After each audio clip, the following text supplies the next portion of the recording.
Hello everyone. आज आम्ही दाखवणार आहे तुम्हाला आमचा मिट्टू कसा बोलत होता. तर तुम्हाला बघायचं आहे तर आता आम्ही दाखवणार आहे, तर तुम्ही नक्की बघा. मिट्टू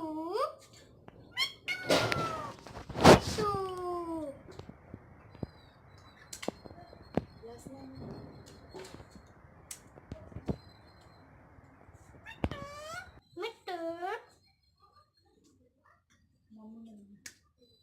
अमू